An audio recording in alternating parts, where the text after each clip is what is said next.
Chers élèves de 5e, bonjour. Nous allons dans cette nouvelle vidéo aborder un point de grammaire important et délicat, à savoir la proposition subordonnée relative. Donc il s'agit d'un point de grammaire que nous avons déjà commencé un petit peu à voir avant le confinement au travers des pronoms relatifs. Donc vous vous souvenez sans doute, on avait fait une leçon, vous aviez même également eu un devoir, on avait parlé des pronoms relatifs simples et des pronoms relatifs composés. Donc les pronoms relatifs simples, je rappelle, qui, que, quoi, dont, où, et les pronoms relatifs composés, par exemple dans laquelle, vers lequel, au sujet desquels. Bref, quand il y a plusieurs mots qui forment ce pronom relatif. Et donc dans ce cours, je vais m'appuyer sur deux livres. Tout d'abord votre manuel, puisque nous allons puiser des exemples dans le précédent texte que nous avons étudié, à savoir Lancelot et le pont de l'épée, et évidemment dans votre TD que voici, où nous allons puiser nos exercices. Donc, tout d'abord, la leçon. Une proposition subordonnée relative, normalement vous avez déjà dû comprendre que cette proposition subordonnée relative, je vais l'appeler PSR, ce sera plus rapide, cette PSR complétait un nom, donc un groupe nominal, dans une phrase, et cette PSR a pour objet, a pour vocation d'apporter des éléments, d'apporter des détails, d'apporter des informations sur le groupe nominal. Par exemple, la fille que je salue par la fenêtre s'appelle Hélène, par exemple.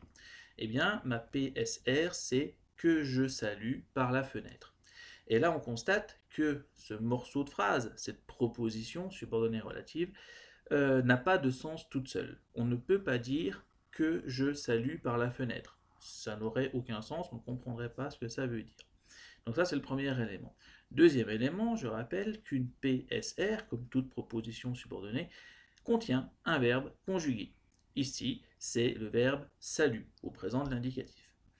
Et donc, je vais vous parler des pronoms relatifs. Dans cet exemple, le pronom relatif, évidemment, c'est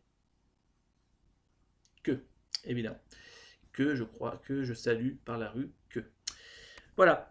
Dans votre TD, on vous parle dans votre leçon du mot antécédent. Donc un antécédent, c'est tout simplement l'appellation que l'on donne au nom qui est, entre guillemets, développé par cette PSR. Donc ici, c'était la jeune fille, donc fille. Dans votre manuel, vous avez un exemple, c'est « Je croise un vieil homme qui avance péniblement ». Donc là, l'antécédent sera homme, et la PSR, donc je vous rappelle la phrase, je croise un vieil homme qui avance péniblement. Donc dans cet exemple, la PSR sera qui avance péniblement. Donc voilà, donc je vous ai parlé également donc, des pronoms relatifs simples ou composés. Et je vais maintenant m'appuyer sur les exercices donc, qui se situent là-dedans.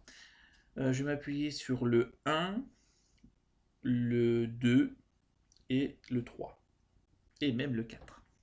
Donc la vidéo va être longue. Soyez patient, soyez endurant, soyez fort. On va y arriver. Donc, l'exercice 1. On vous demande de lire les phrases A et B et de supprimer les propositions entre crochets. Les phrases restent-elles correctes ou et compréhensibles? Donc la première phrase, la A, c'est « Le grand bateau qui entre dans le port s'appelle une caravelle ». Et donc ce qui est entre crochets, c'est « qui entre dans le port ». Donc là, évidemment, c'est une PSR. Et donc si on supprime ça, ça devient « Le grand bateau s'appelle une caravelle ». Et donc là, on constate que la proposition principale, celle que l'on peut dire tout seul, qui a du sens tout seul, eh bien, c'est « Le grand bateau s'appelle une caravelle ». On vous demande d'entourer en bleu le nom complété, donc évidemment il s'agit du mot bateau, que l'on nomme également l'antécédent, comme on l'avait dit tout à l'heure. Et donc on vous demande d'entourer donc, dans cette phrase le pronom relatif, donc je vous la redis, Le grand bateau qui entre dans le port s'appelle une caravelle. Le pronom relatif sera qui. Très bien. Dans l'exercice 2, donc là ça se complique un petit peu, on vous demande de souligner donc le nom qui est complété, donc l'antécédent, pardon, de l'entourer, excusez-moi, d'entourer euh, les noms complétés, donc l'antécédent, et de souligner la subordonnée relative. Donc, la première phrase, je lui offre un cadeau surprenant qui lui fera plaisir. Donc, dans cette phrase, quelle est la proposition subordonnée relative? Je lui offre un cadeau surprenant qui lui fera plaisir. C'est qui lui fera plaisir. Donc, il faut mettre ça entre crochets, et donc le groupe nominal qui est développé, donc c'est cadeau, un cadeau surprenant. Je vais faire également la phrase 2. Robinson parle à un jeune indien qu'il appellera vendredi. Donc là, l'antécédent, c'est bien indien. Attention, il ne faut pas confondre avec l'adjectif. Là, indien possède une majuscule, donc c'est un nom propre. Et donc c'est bien ce nom-là qui est complété par la subordonnée relative, qui est qu'il appellera vendredi. Enfin, donc le 3 en fait est très proche du 2, donc je vais plus particulièrement m'intéresser maintenant au 5. Donc le 5, page 47. Le 5, page 47, on vous demande de placer entre crochets donc les propositions qui sont déjà écrites, et surtout on vous demande d'ajouter une autre proposition, parce que un seul nom peut avoir deux, voire plus, hein, mais au moins deux propositions subordonnées relatives. Je vais reprendre mon exemple de tout à l'heure. La fille que je salue par la fenêtre et qui me rend mon salut, par exemple, s'appelle Hélène. Et bien là, j'ai bien deux propositions subordonnées relatives qui sont coordonnées par la conjonction de coordination et. D'accord. La deuxième, c'est qui me rend mon salut. Et donc là, c'est ce qu'on vous demande de faire. Donc le jeune page qui accompagne le chevalier et que traverse la cour, eh bien on pourrait ajouter par exemple tous apprécient. Le jeune page qui accompagne le chevalier et que tous apprécient traverse la cour. Donc là, il faudra bien mettre entre crochets la première, donc la première subordonnée relative, qui est qui accompagne le chevalier, et de nouveau après entre crochets, que tous apprécient. Le et, la conjonction de coordination, ne faisant pas partie des PSR. Nous pouvons par exemple passer à la phrase 3. Ce tournoi auquel il participe vient de débuter. Donc là, il faudrait ajouter quelque chose. Ça pourrait être ce tournoi auquel il participe et que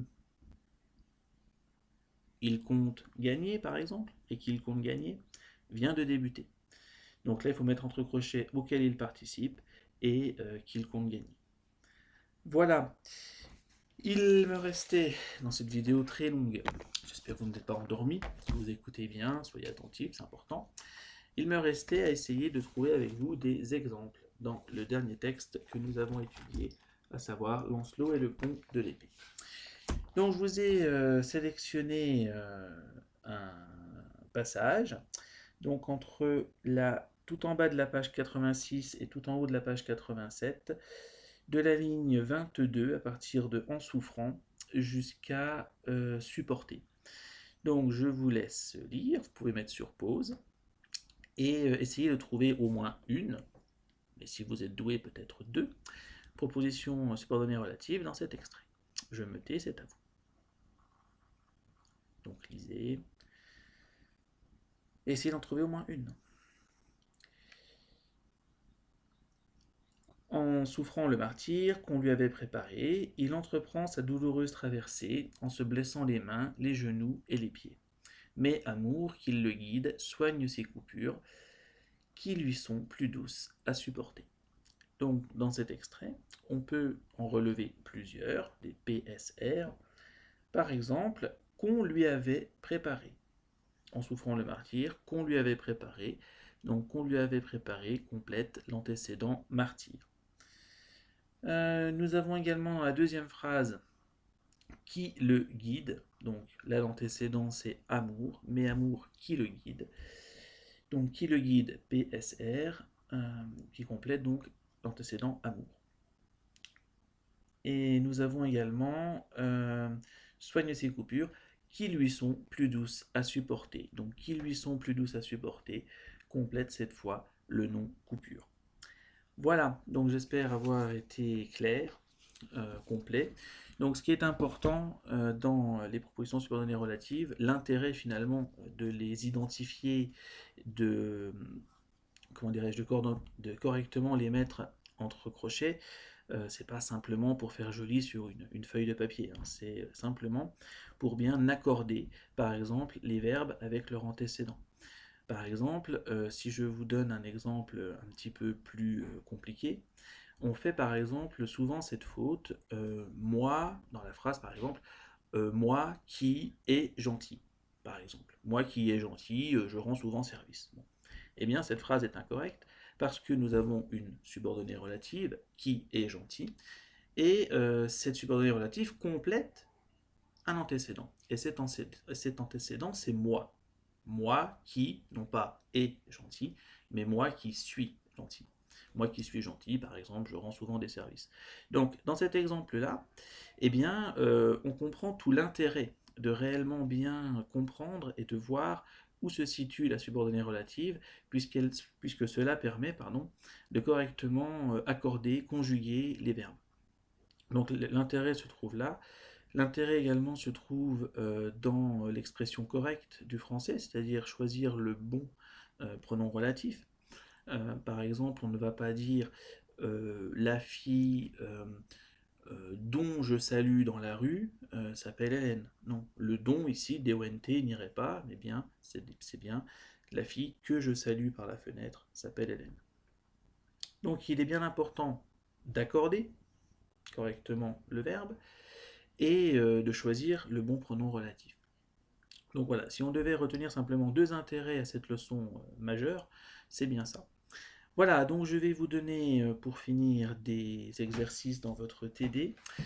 Donc je vais vous demander de faire le 4, page 46, et le 6 et le 7, page 47. Donc vous les faites dans votre TD, vous les prenez en photo et vous me les envoyez à mon adresse mail. Voilà. Donc vous pouvez évidemment vous repasser cette vidéo pour bien appréhender les choses. Et donc je corrigerai vos exercices et nous ferons le point très bientôt. Je vous souhaite une excellente semaine et bon courage. Les vacances arrivent, ça vient bon. Courage à vous, merci.